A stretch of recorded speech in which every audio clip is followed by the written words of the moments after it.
कुछ ग्रंथों और लोक कथाओं के अनुसार लक्ष्मण जी शेषनाग के अवतार हैं। ये तो सभी जानते हैं, लक्ष्मण जी शेषनाग के अवतार हैं, मगर वे मनुष्य रूप में भगवान राम के छोटे भाई थे और राम के परम भक्त भी थे। परंतु इधर जो रावण का बड़ा पुत्र मेघनाद था, जिसे इंद्रजीत भी कहते हैं एक बार इंद्रजीत ने इंद्र को हरा दिया था, इसलिए उसे इंद्रजीत कहा जाता है। इंद्रजीत की पत्नी का नाम सिलोचना था। सिलोचना शेषनाग की पुत्री बताई जाती है। इस प्रकार से लक्ष्मण जी और सिलोचना का यानी इंद्रजीत का एक संबंध बनता है पूर्व जन्म का, जबकि पूर्व जन्म के रिश्ते नाते मायने नहीं रखते इस जीवन में।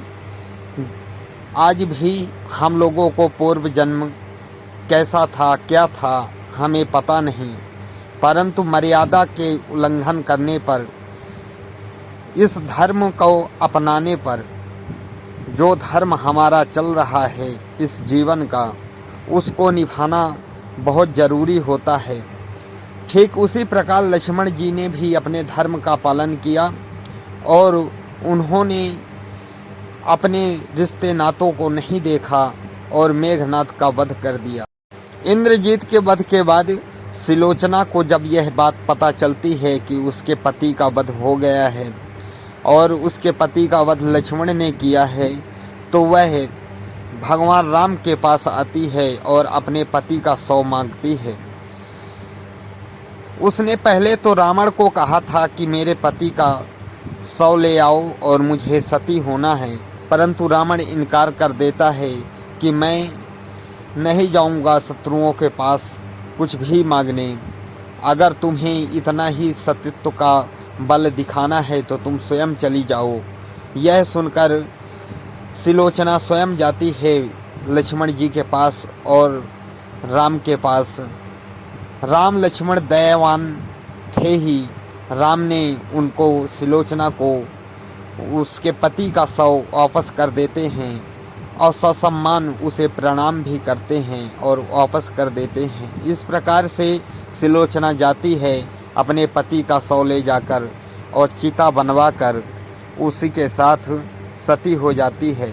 इस प्रकार से सिलोचना को भी एक सती का दर्जा मिला और वो है लंका की राक्षस कुल में रहने के बावजूद भी वह एक सती कहलाई और जिसकी वंदना आज भी कहते हैं कि वह सती सिलोचना एक महासतियों में गिनती की जाती है उनकी। कहते हैं मेघनाद का बार बार पराजय करना भगवान श्री राम और लक्ष्मण को उसके पत्नी का ही कारण था। उसके पत्नी का सतीत्व ही उसे बल देता था और वह बार बार राम और लक्ष्मण को पराजित कर देता था। एक बार तो उसने राम और लक्ष्मण दोनों भाइयों को नागफांस में बांध दिया था। नागफांस एक अस्त्र होता है, उसमें उसने बांध दिया और उसे छुड़ाने गरुण जी को आना पड़ा। और एक बार वीरघातिनी शक्ति का प्रहार करके लक्ष्मण जी को तो उसने मूर्छित ही कर दिया था, जिसे लक्ष्मण शक्ति के नाम से सब जानते हैं।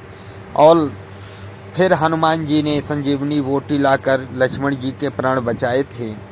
मेघनाद की विशाल शक्ति का कारण सिलोचना थी और सिलोचना अंत में मेघनाद के साथ चिता में जलकर शहीद हो गई, यानी सती हो गई, जिसे कोई भी नहीं भूल सका और आज भी सती सिलोचना के नाम से जाना जाता है। मेघनाद का वध लक्ष्मण जी के ही हाथों इसी कारण हुआ था कि उस मेघनाद ने शेष अवतार में लक्ष्मण जी की पुत्री सिलोचना को हरण करके और अपने साथ विवाह किया था।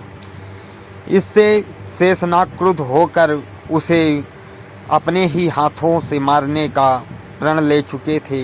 इस प्रकार राम के साथ लक्ष्मण जी यानी शेषनाग भी अयोध्या में पैदा हुए और अंत में मेघनाद का वध अपने हाथों से किया।